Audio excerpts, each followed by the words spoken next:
மாதம் 3000 ரூபாய். எந்த கேட்டகரியில் கொடுத்துருக்காங்க அப்படிங்கிறத நம்ம பார்த்து தெரிஞ்சுக்கலாம்.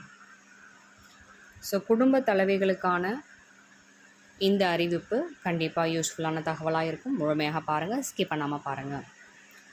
ஸோ மகளிர் உரிமை தொகை விடுபட்டவர்களுக்கு சூப்பர் வாய்ப்பு, உதயநிதி கொடுத்த அப்டேட். கலைஞர் மகளிர் உரிமை தொகை திட்டத்தில் புதிய பயனர்களை இணைப்பது தொடர்பான அறிவிப்பு விரைவில் வெளியாகும்.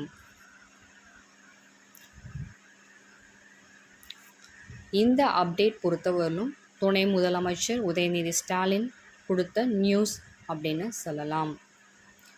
இந்த கலைஞர் உதவித்தொகை பொறுத்தவரையிலும் யாருக்கு அடுத்த அப்டேட்ஸ் இருக்கும் அப்படிங்கிறது நிறைய பேருக்கு நிறைய கொஸ்டின்ஸ் இருக்குது. அதை பற்றின விஷயங்களை ரெக்டிஃபை பண்ணிக்கலாம். உங்கள் வீட்டில் புதியதாக திருமணமானவர்கள், அரசு பள்ளிக்கு செல்லும் பெண் குழந்தைகள் மற்றும் ஆண் குழந்தைகள் இருந்தால் உங்களுக்கு வீடு தேடி ரூபாய் 3000 மொத்தமாக வரும். அதன்படி மகளிர் உரிமை தொகை திட்டம், புதுமை பெண் திட்டம், புதிதாக தமிழ் புதல்வன் திட்டம் ஆகியவை தொடங்கப்பட உள்ளன. ஸோ இவ்வேறு திட்டங்களில் பயன்பெறணும் அப்படின்னா கண்டிப்பாக உங்களோட ஆல் டீட்டெயில்ஸ் கரண்ட் அப்டேட்டில் இருக்கணும் அப்படிங்கிறதையும் அவங்க டிக்ளேர் பண்ணியிருக்காங்க. அந்த நிகழ்வில் அரசு பெண்களுக்காக செயல்படுத்தப்படும் திட்டங்கள் குறித்து பேசினார். மகளிருக்கான விடியல் பேருந்து பயண திட்டத்தின் மூலமாக 520 கோடி ஒதுக்கப்பட்டுள்ளது. இதன் வாயிலாக மகளிருக்கு மாதந்தோறும் 520 ரூபாய் வழங்கப்பட்டு வருகிறது என்கின்ற தகவல்களையும் வெளிப்படுத்தியிருக்கிறார். மேலும் முக்கியமான திட்டமான கலைஞர் உரிமை தொகை திட்டம் பெண்கள் மத்தியில் மிகப்பெரிய வரவேற்பை பெற்றுள்ளதாகவும், கடந்த ஆண்டு செப்டம்பர் மாதம் தொடங்கிய இத்திட்டம் 1,16,00,000 மகளிருக்கு மாதந்தோறும் 1000 ரூபாய் கலைஞர் மகளிர் உரிமை தொகை வழங்கப்பட்டு வருகிறது எனவும், கலைஞர் மகளிர் உரிமை தொகை கிடைக்காத மகளிர்கள் கோரிக்கை வைத்துள்ளார்கள் எனவும் தகவல்கள் வெளியாகி இருக்கிறது. அந்த கோரிக்கைகளை முன்னிறுத்தும் வகைகளாக மகளிர் உரிமை தொகை திட்டம் விரிவாக்கம் குறித்த அறிவிப்பு வெளியாகும் என எதிர்பார்க்கப்படுகிறது.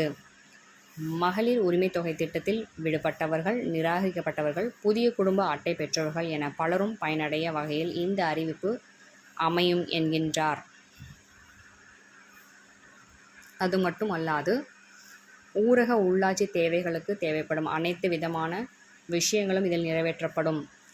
வரும் ஆண்டில் இன்னும் அதிகமானோருக்கு மகளிர் உரிமை தொகை வழங்கப்பட வாய்ப்பு உள்ளதாக தகவல்கள் வெளியாகி உள்ளது. அரசு வேலை செய்வோர், மாநகராட்சி மற்றும் நகராட்சியில் வேலை செய்வோரை தவிர மற்றவர்களுக்கு பணம் வழங்கப்பட வாய்ப்புள்ளதாக தகவல்கள் வெளியாகி உள்ளன. இது தவிர பெரும்பாலானோர் ஏழை மக்கள் பயன்பெறும் வகையில் மகளிர் உரிமை தொகையில் மாற்றம் வரலாம் என்றும் கூறப்படுகிறது. இத்திட்டத்தை பொறுத்தவரை கடந்த 2023-2024 ஆண்டில் கிட்டத்தட்ட 8000 கோடி நிதி ஒதுக்கப்பட்டுள்ளது. இந்த தொகையில் சுமார் 1 கோடிக்கும் அதிகமானோர் மகளிர் உரிமை தொகை வழங்கப்பட்டு வருகிறது. இச்சூழ்நிலையில் 2024-2025 ஆண்டு 13 கோடிக்கு மேல் நிதி ஒதுக்கப்பட உள்ளதாக திட்டங்கள் தீட்டி இருக்கின்றனர் என்கின்ற தகவல்கள் வெளியாகி இருக்கிறது. 1,15,00,000 குடும்ப தலைவிகள் பயன்பெற்று வருகின்றனர். மீண்டும் இதை அதிகப்படுத்த அதிகப்படியான வாய்ப்புகள் இருப்பதாக தகவல்கள் வெளியாகி வருகிறது. கலைஞர் உரிமை தொகை திட்டத்தை பொறுத்தவரையிலும் நம்மளுக்கு அடுத்தடுத்த அப்டேட்ஸ் வந்துக்கிட்டே இருக்குது. ஸோ வெயிட் பண்ணி பார்க்கலாம். கிடைக்காதவர்கள் கண்டிப்பாக அப்ளை பண்ணலாம் அப்படிங்கிறத கருத்து கணிப்போடு தெரிவித்திருக்கிறார்கள். பொறுத்திருந்து பார்ப்போம். வீடியோவை ஸ்கிப் பண்ணாமல் பார்த்ததற்கு நன்றி.